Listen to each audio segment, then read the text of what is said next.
Hey everybody, it's Eli again. Sorry, it's been a while. Just had a lot of stuff going on with school and haven't been able to get around to making any videos.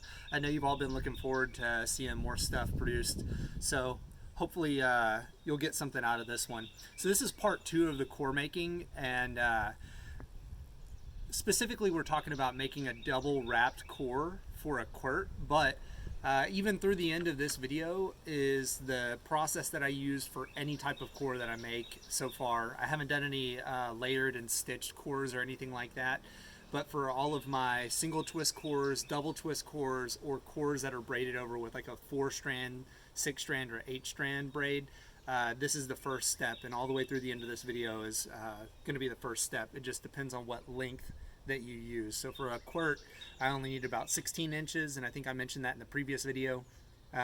For like a bozal or a bozalita, you want to have at least 36 inches for your cores. So taking a look at this is my core board, and so this core board is where I put all my cores to dry. It's the same one that you saw before, but I just want to kind of bring you back and show you what this looks like on the core board before we take it off and bring it over to the sander to get started. So this is fairly tight on here still, and it's been like this for a number of weeks now. I want to say probably close to a month.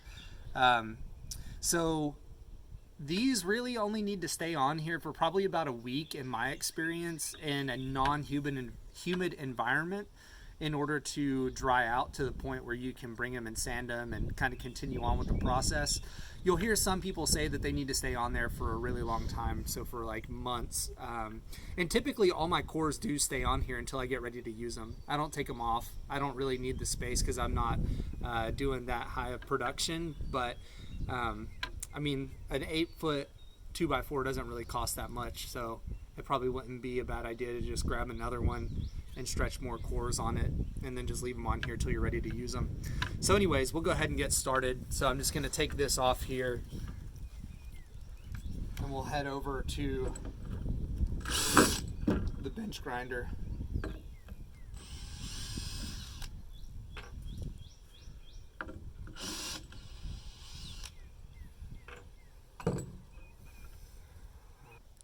Okay, so it's going to get really loud whenever I use this thing, and I won't be able to talk over it. So just talking about what we're going to do real quick. So I brought out my calipers, and basically what we're going for is an even diameter all the way down this. And I'm not looking for any specific width on the diameter because this is going to be wrapped over again, and it's going to have two layers of electrical tape on it. It'll probably finish out around 3/8 of an inch and be for a 5/8 wide finished body. That's usually what I go for on my quirts. So we're not really looking for anything in particular, just evenness all the way from one side to the next, or at least a solid 16-inch strip.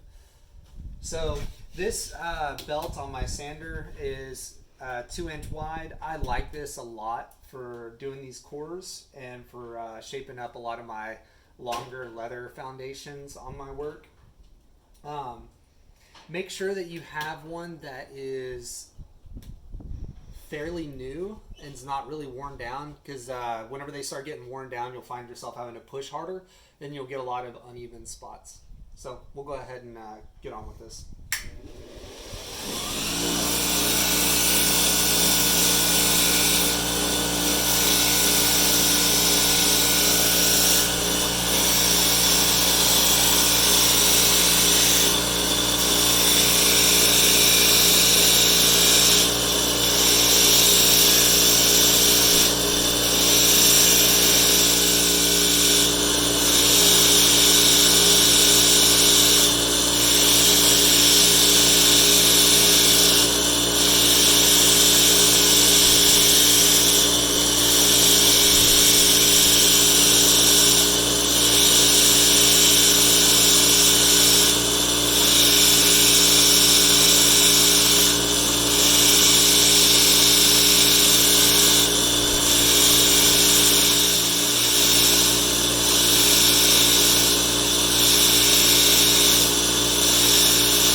So I haven't measured this yet.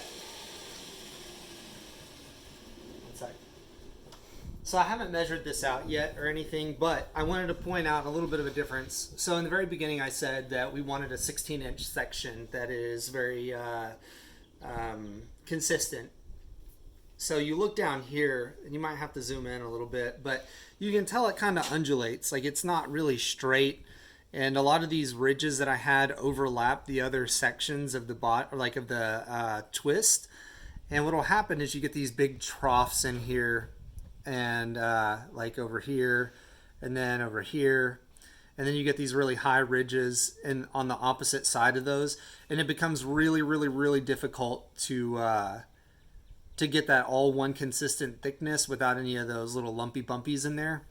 And I don't like that because that will come through in your finished core even after you've wrapped it with electrical tape. I like it to be really, really smooth to braid over. So like this section, you can tell already that there's not a lot of peaks or troughs or anything like that going on here. Everything is a really consistent color. Everything looks pretty good. So I'm guessing this is about 16 inches right about here. So that's good for me. So I'm just going to go back through here and then just even all this up a little bit more. And then we'll take it back inside and get to wrapping it with some electrical tape. But I'm not going to film the rest of this. You guys get the point. So just check it with your calipers whenever you go down here. And you don't really need to do this. They don't need to be exact. Honestly, I'll probably go this time, since it's the first time and I know it's going to be wrapped over again. I'll probably just eyeball it, honestly, and just get it close. And then with our second wrap, that's where I'm going to be a lot more concerned about the exact finish diameter that we're going for. And I'll talk about that in the third video. But for this, we're just going to eyeball it the rest of the way, get about 16 inches, and we're going to go back inside and talk about how to wrap with the electrical tape. Okay, so this kind of goes back to the first video and how we wrapped our cores on the board. I do that for a specific reason. So that gives me, looking at it from the top, it gives me a left-handed twist. And that left-handed twist is the opposite of my right-handed twist that I use for putting the electrical tape on. I specifically try to do a right-handed twist because it allows me to visualize my tape and where it's laying down a lot better than a left-handed twist does for me. That's just personal preference. You don't have to do it this way, but it just kind of goes back to explaining the why behind why we put the core on the board that particular way for me. So I'm going to start out here, and I try to overlap about half in the beginning. And then what we got to find is this little line right here. So you can probably see it, but that line that I'm catching with my fingernail right there. So that's the line that we want to follow. And what I mean by that is I'm going to follow it just with the very top. And then I follow that all the way down, and you can see we made another one right here. So that turns into the guideline. So I'm just going to follow that all the way down. And if you do a good job and your core is really even, you don't really have to like stretch your electrical tape. But like right now, I'm at a point where I have to kind of stretch it and make it fit to that.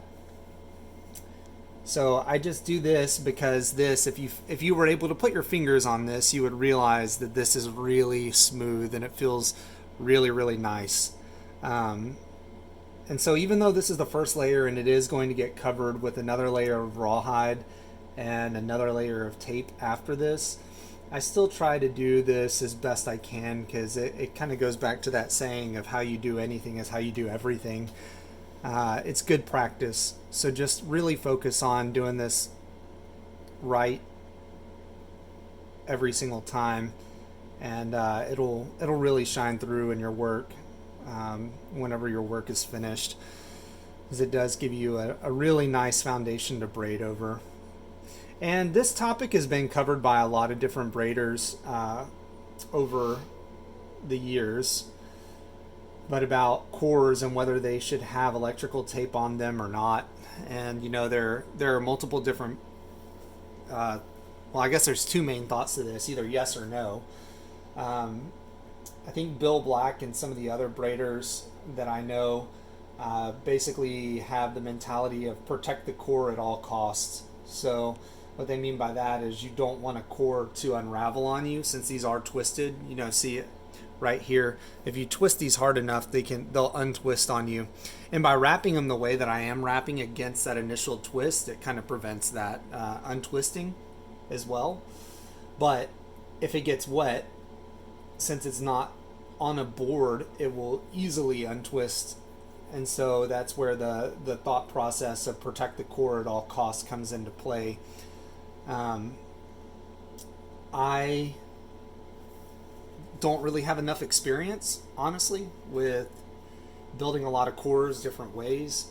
I know there is another way to do it where you avoid using electrical tape, and instead you just wrap your core in leather and glue, so like a contact cement, and then just glue it over the top of your rawhide core. And the thought there is that it can absorb a little bit of moisture, but there is a barrier, which is that leather. So you still don't want to bring it out into really wet weather, because it'll still absorb a lot of moisture that'll eventually get into the core. But some people actually prefer it because they think you can shape the core easier after it's already been braided. So like thinking about this in terms of a bozal, like a quirt won't ever need to be reshaped, but a bozal, they think that it makes it easier to fit to the horse because you can get a little bit of moisture into the core, which will allow it to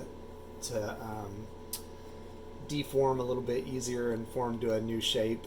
However, you talk to the guys like Bill Black, and he says that you do not need to do that to create or to get the shape in your bozal. You don't need to get the core wet. So that's kind of another reason, I think, why he has that mentality of protect the core at all costs. And that's kind of where I'm at this point, is just protect the core. I guess one of the negatives that people have with this is that using electrical tape, if it gets really hot outside, so using these in places like maybe Arizona or some other really hot areas, that this glue can kind of melt and run a little bit, or this adhesive on this tape.